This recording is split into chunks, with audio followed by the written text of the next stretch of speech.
राधे राधे। जय श्री कृष्ण। आज आप सुनेंगे सुहागले की व्रत कथा, औसान माता की व्रत कथा।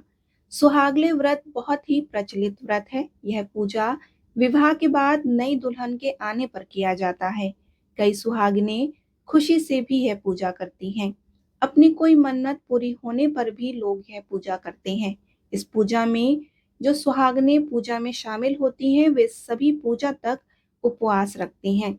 इस पूजा में 7 छुई मिट्टी की पूजा की जाती है और सवा पाव के मीठे का पैकेट और गुड़ चने का प्रसाद बनाकर रखा जाता है और सुहाग का सामान भी पूजा में रखा जाता है। आपको सुहागले के लिए पूजा की सामग्री में चाहिए गुड़, चना, सवा पाव मीठा या अपनी इच्छा के अनुसार जो आप मीठा रखना चाहें, महावर, चूड़ी, बिंदी, मेहंदी, पान के बीड़े और पूजा से जुड़ी हुई या सुहागिन से जुड़ी हुई सामग्री।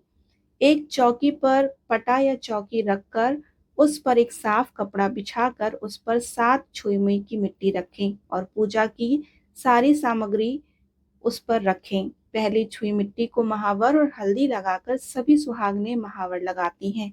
फिर जो सुहागन पूजा करती है वो सभी सुहागिनों को थोड़ा सा चावल और एक सिक्का सभी को आंचल में देती है और सभी सुहागिनें उसे बांध लेती हैं और सभी सुहागिनें बारी बारी से पूजा करती हैं और कथा सुनती हैं।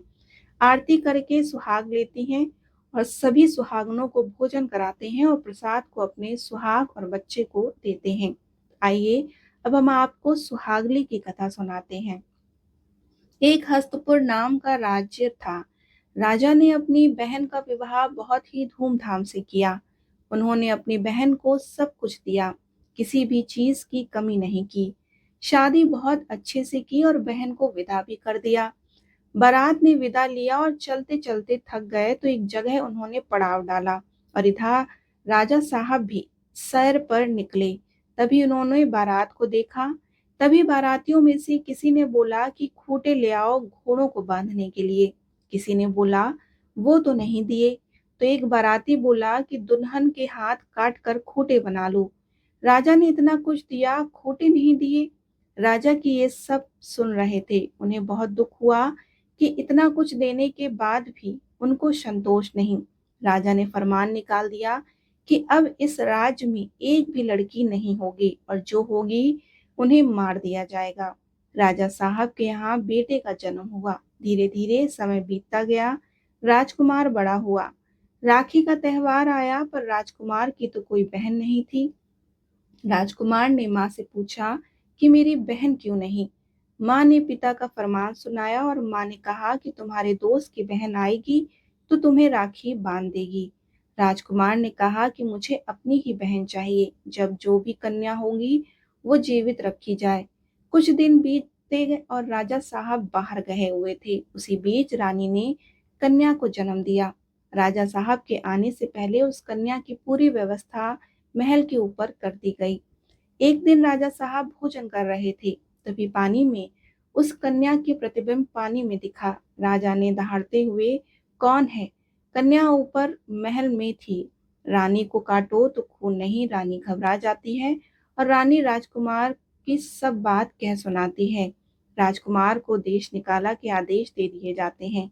यह आदेश महल के दरवाजे पर टांग दिया जाता है। राजकुमार जब शिकार से वापस आता है तो दरवाजे पर टंगे आदेश को पढ़कर बोलते हैं कि जिस बहन की वजह से मुझे देश निकाले का आदेश दिया है वह बहन भी मुझे दे दो। माँ ने बहुत रूठे कंठ से दोनों को विदा कर दिया और कुछ वक्त जरूरत के लिए मोहरे बांध दिए।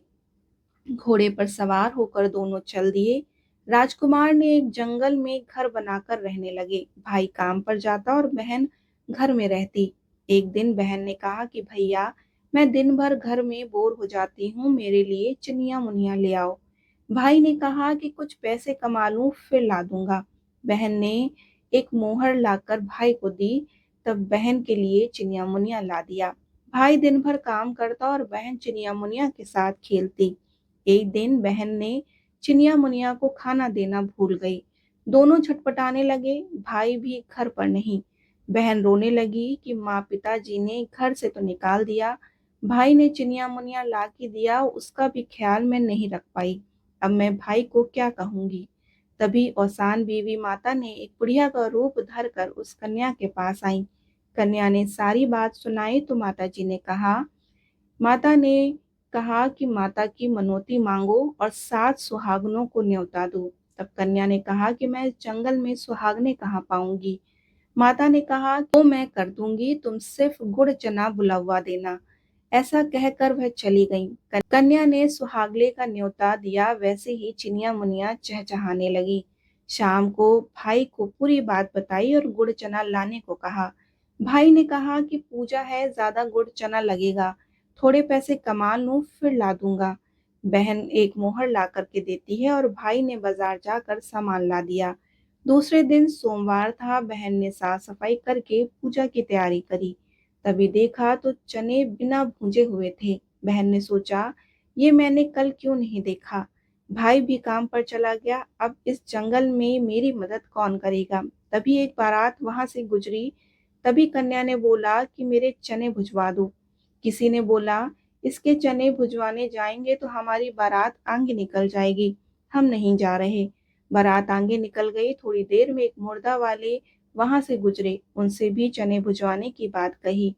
तो किसी बुजुर्ग ने कहा कि हमें उतारा लेना ही है, कोई भी जाके चने भुजवा लाओ। जैसे जैसे चने भूंजते गए, बारातियों का दूल्हा मुरझाता गया और मुर्दा वालों का मुर्दा अच्छा होता गया। बाराती कन्या के पास आकर कहने लगे कि क्या किया तूने, हमारा दूल्हा मुरझा गया। तभी मुर्दा वाले आए, बोले, कहाँ है वो देवी जिसकी वजह से हमारा मुर्दा अच्छा हो गया। कन्या कि मैं क्या जानूं, औसान माता जाने। तभी नहीं दुल्हन ने भी सुहागले की मनौती मांगी और मुर्दे वालों ने भी। यह राजा साहब परेशान होते रहे। तभी राजकुमार और राजकुमारी को ढूंढने का आदेश कह सुनाया। ढूंढते हुए जंगल में वे दोनों मिली और राजा साहब का फरमान कह सुनाया। तब राजकुमार ने कहा कि पहले राजा साहब को सुहागले करने की मनौती मांगनी चाहिए, तभी हम महल पर वापस आएंगे। राजा साहब ने सुहागले का न्योता कर दिया और राजकुमार और राजकुमारी महल पर वापस आ गए। बोलिए औसान माता की जय।